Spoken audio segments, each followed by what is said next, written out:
Good morning guys.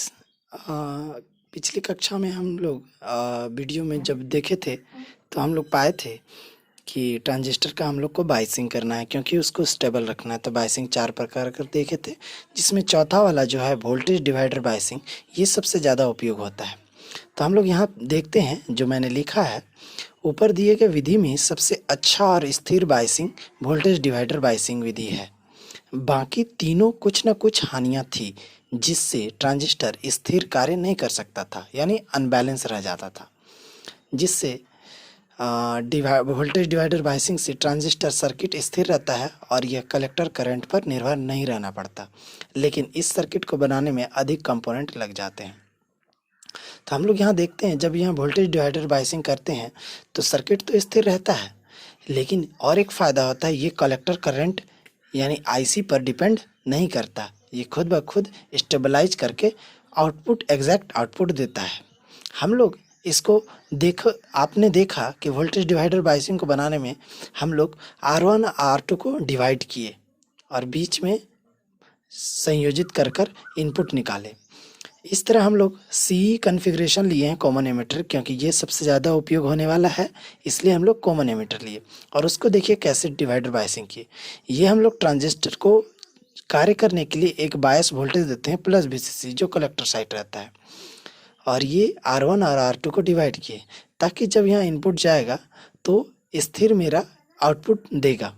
उसी तरह हम लोग ये C1 है, यानी इनपुट कैपेसिटर, जब यहाँ इनपुट कोई भी सिग्नल देंगे तो स्टोर करके धीरे धीरे करके आगे भेजेगा। अगर वो अत्यधिक या फ्लक्चुएट करेगा तो इससे और इससे डिसिपेट होकर निकल जाएगा, क्योंकि रेसिस्टर हमारा क्या करता है, ऊष्मा का क्षय करता है। उसी तरह हम लोग यहाँ बाइसिंग कैपेसिटर लगाए ताकि अत्यधिक वोल्टेज होने के बाद वो ग्राउंड में चले जाए।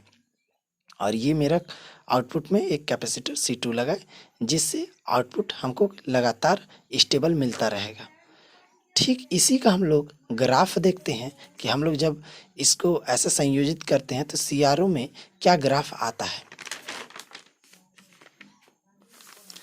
आप लोग यहाँ देख सकते हैं, ऊपर दिखाए गए चित्र में ट्रांजिस्टर को स्थिरीकरण यानी स्टेबलाइजेशन करने के लिए वोल्टेज डिवाइडर बाइसिंग किए जाते हैं। इस सर्किट का अगर ग्राफ या कैरेक्टरिस्टिक कुछ इस प्रकार से है।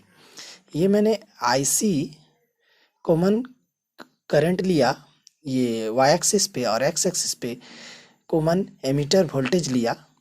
तो इन दोनों के बीच हम लोग जब ग्राफ पाते हैं तो IB यानी बेस करंट को उस वक्त कांस्टेंट रखते हैं, पहले 0 वोल्ट पे रखते हैं, और तब देखते हैं ग्राफ कहाँ बनता है। तो देखिए बहुत ही कम करंट पर यानी 0 वोल्टेज पर ही, और उस वक्त IB क्या रखे हम लोग, 0 मिली एम्पेयर। तो उस वक्त कौन सा रीजन में रहता है हम लोग का, ये कट ऑफ रीजन में काम करता है, यानी ट्रांजिस्टर उस वक्त स्थिर रहता है, कुछ काम नहीं करता। जैसे ही हम लोग 0.1 मिली एम्पेयर बनाए तो कुछ हद तक कम करंट पर ही वोल्टेज बढ़ गया। फिर उसी तरह अगेन अगेन अगेन बढ़ाते बढ़ाते आप लोग पाइएगा कि जब ये 0.6 मिली वोल्ट किए IB बेस करंट को बढ़ाए तो उस वक्त IC मेरा क्या हुआ, मैक्सिमम, और वोल्टेज भी मैक्सिमम। और ये रीजन क्या कहलाया मेरा, ये बीच वाला रीजन एक्टिव रीजन। यही रीजन में, यही क्षेत्र में ट्रांजिस्टर एम्पलीफायर की तरह काम करता है। और ये मेरा इधर ओमिक रीजन या सेचुरेशन रीजन, इस पे ट्रांजिस्टर मेरा सिर्फ ऑन रहता है। यह आउटपुट कैरेक्टरिस्टिक इसमें से जैसे IB यानी बेस करंट को 0 देते हैं तब ट्रांजिस्टर कट ऑफ रीजन में रहता है। जैसे जैसे बेस करंट को बढ़ाते हैं तब output voltage ammeter to collector को 0 पर कांस्टेंट होता है, और जैसे जैसे आउटपुट को भी बढ़ाते हैं तब IC यानी कलेक्टर करंट, जो कि आउटपुट करंट होता है, उसका क्रिया हम लोग रिकॉर्ड करते हैं और पाते हैं कि IB अधिकतम मान पर आउटपुट करंट और वोल्टेज एक्टिव रीजन पर पहुंच जाता है। इसी क्षेत्र में ट्रांजिस्टर का उपयोग एम्पलीफायर के रूप में होता है। और ये हम जानेंगे कि कब ट्रांजिस्टर क्षेत्र बदलता है, उस वक्त ट्रांजिस्टर को एमिटर जंक्शन या कलेक्टर जंक्शन पर स्थिर रहता है। तो एक हम लोग चार्ट से जानेंगे। ये हम लोग का चार्ट है, इसको आप गौर से देखिएगा और याद कीजिएगा कि जब एमीटर जंक्शन फॉरवर्ड बायस हो, यानी कि एमीटर टू बेस वाला जंक्शन जो बीच में है, ये वाला, ये हम लोग बनाए।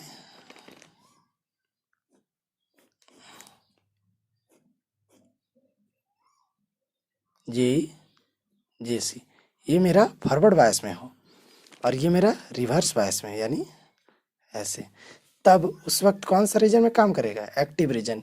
इसी रीजन में कौन सा उपयोग होगा? एम्पलीफायर की तरह।